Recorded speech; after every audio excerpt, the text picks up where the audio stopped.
On the morning of September 11, 2001, 19 men armed with box cutters directed by a man on dialysis in a cave fortress halfway around the world using a satellite phone and a laptop directed the most sophisticated penetration of the most heavily defended airspace in the world, overpowering the passengers and the military combat trained pilots on 4 commercial aircraft before flying those planes wildly off course for over an hour without being molested by a single fighter interceptor.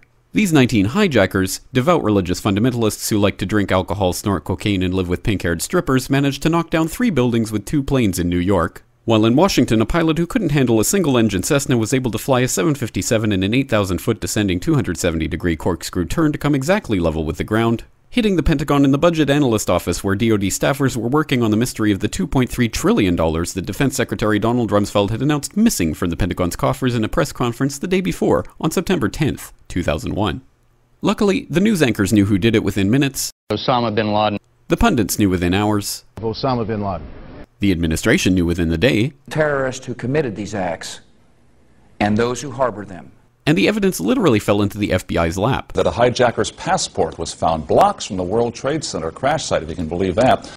But for some reason, a bunch of crazy conspiracy theorists demanded an investigation into the greatest attack on American soil in history. That investigation was delayed, underfunded, set up to fail, a conflict of interest, and a cover-up from start to finish. It was based on testimony extracted through torture, the records of which were destroyed. It failed to mention the existence of WTC-7, Able Danger, P-TECH, Sibel Edmonds, OBL and the CIA, and the drills of hijacked aircraft being flown into buildings that were being simulated at the precise same time that those events were actually happening. It was lied to by the Pentagon, the CIA, the Bush administration, and as for Bush and Cheney, well, no one knows what they told it because they testified in secret, off the record, not under oath, and behind closed doors. It didn't bother to look at who funded the attacks because that question is ultimately of little practical significance. Still, the 9/11 Commission did brilliantly answering all of the questions the public had, except most of the victims' family members' questions, and pinned blame on all the people responsible, although no one so much as lost their job, determining the attacks were failure of imagination. Because Nobody in our government, at least, and I don't think the prior government that could envision flying airplanes into buildings.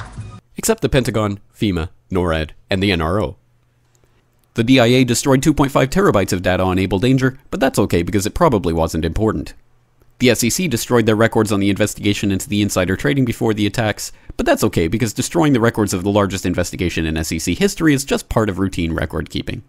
NIST has classified the data that they used for their model of WTC-7's collapse, but that's okay because knowing how they made their model of the collapse would jeopardize public safety.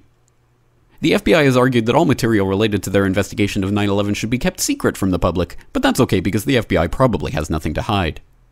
This man never existed, nor is anything he had to say worthy of your attention, and if you say otherwise, you are a paranoid conspiracy theorist and deserve to be shunned by all of humanity.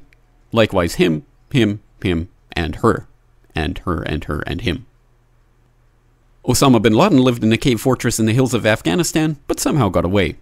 Then he was hiding out in Tora Bora, but somehow got away. Then he lived in Abbottabad for years, taunting the most comprehensive intelligence dragnet employing the most sophisticated technology in the history of the world for a decade, releasing video after video with complete impunity and getting younger and younger as he did so, before finally being found in a daring SEAL team raid which wasn't recorded on video, in which he didn't resist or use his wife as a human shield, and in which these crack special forces operatives panicked and killed this unarmed man, supposedly the best source of intelligence about those dastardly terrorists on the entire planet. Then they dumped his body in the ocean before telling anyone about it. Then a couple dozen of that team's members died in a helicopter crash in Afghanistan.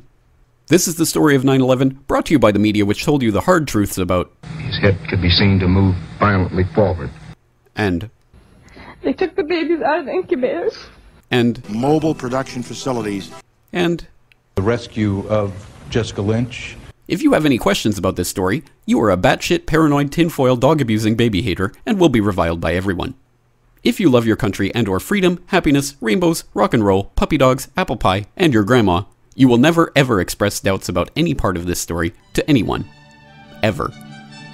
This has been a public service announcement by the Friends of the FBI, CIA, NSA, DIA, SEC, MSM, White House, NIST, and the 9/11 Commission. Because ignorance is strength.